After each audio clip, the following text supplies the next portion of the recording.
সালামু আলাইকুম প্রিয় দর্শক শ্রোতা মণ্ডলী। ন্যাশনাল টি কোম্পানিতে আত্মঘাতী সিদ্ধান্ত, বিতর্কিত সাবেক এমডি ও সচিবের পূর্ণ নিয়োগে। শেয়ার বাজারে তালিকাভুক্ত রাষ্ট্রায়ত্ত প্রতিষ্ঠান ন্যাশনাল টি কোম্পানি এনটিসি আবারও আলোচনায়। অনিয়ম ও দুর্নীতির কারণে অতীতে বিতাড়িত সাবেক এমডি জিয়াউল আহসান ও সচিব থেকে আজাদ চৌধুরীকে পুনরায় চুক্তিভিত্তিক নিয়োগ দিয়েছে নতুন পরিচালনা পর্ষদ। জানা গেছে, প্রতি সরকারের আমলে 6 পরিচালক বিদায় নেওয়ার পর নতুন পর্ষদ দায়িত্ব নেয়। দায়িত্ব নিয়েই তারা এমডি ও সচিব পদে নিয়োগের সিদ্ধান্ত নেয়। যদিও নিয়োগ বিজ্ঞপ্তি প্রকাশ করা হয়েছিল, কিন্তু নিয়ম ভঙ্গ করে বিতর্কিত দুর্নীতিবাজ হিসেবে পরিচিত ব্যক্তিদের নিয়োগ দেওয়া হয়েছে। শেয়ার হোল্ডাররা এ সিদ্ধান্তকে আত্মঘাতী আখ্যা দিয়ে ক্ষোভ প্রকাশ করেছেন। তাদের প্রশ্ন, যেখানে 55 বছরের বেশি বয়সে এমডি ও সচিব পদে নিয়োগের বিধান নেই, সেখানে 63 ও 68 বছর বয়সী 2 ব্যক্তিকে কোন স্বার্থে নিয়োগ দেওয়া হলো?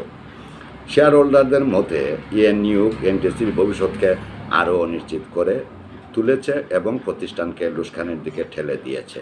ইতিমধ্যেই সামাজিক যোগাযোগ মাধ্যম সহ প্রিন্ট ও ইলেকট্রনিক মিডিয়ায় বিষয়টি আলোচনার জন্ম দিয়েছে। এমডি ও সচিবের পরামর্শে যে সিদ্ধান্ত নিয়েছে এনটিসি, তার অধিকাংশই ছিল আত্মঘাতী।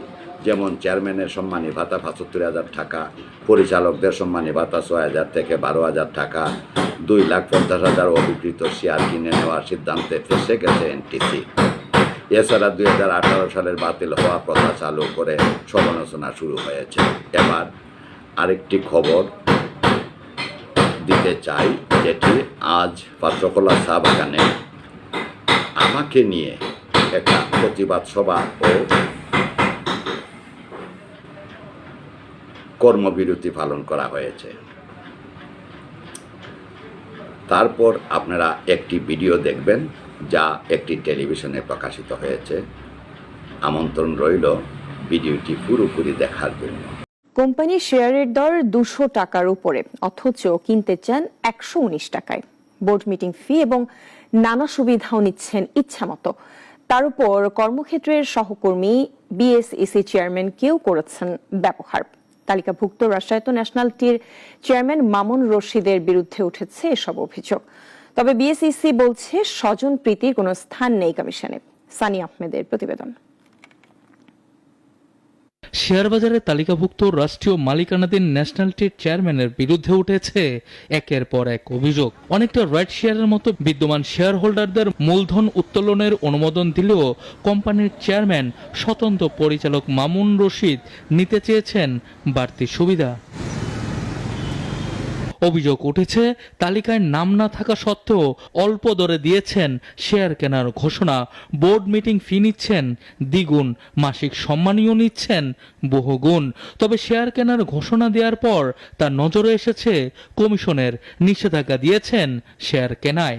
ন্যাশনাল টি কোম্পানির যে বর্তমান চেয়ারম্যান, উনি এই আগের যেই 2023 সালের যেই ইস্যুটা, যেই কনসেন্ট লেটার, সেইখানের শর্ত অনুযায়ী 119 টাকায় উনি এই শেয়ারগুলো পারচেজ করার জন্য ঘোষণা দেন। বর্তমান যে চেয়ারম্যান, তাকে এটা কনসেন্ট লেটারের শর্ত ভঙ্গ করে এটা ইস্যু না করার জন্য কমিশন কিন্তু বলে দিয়েছেন। একসময় বিএসইসি চেয়ারম্যান খন্দকার রশিদ মাকসুদ ছিলেন তার সহকর্মী। সেই স্বজনপ্রীতি ও ঘনিষ্ঠ সম্পর্কের অপব্যবহার করেছেন ন্যাশনাল টির চেয়ারম্যান, এমন অভিযোগও বাজারে রয়েছে। তবে বর্তমান কমিশনের সঙ্গে স্বজনপ্রীতির কোনো স্থান নেই বলছে কমিশন। বর্তমান কমিশন এই কাজ করেন না।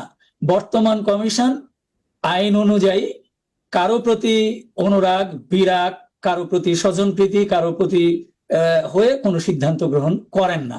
চা বাগানের ভয়াবহ পরিস্থিতির মধ্যে যাচ্ছে ন্যাশনাল টি।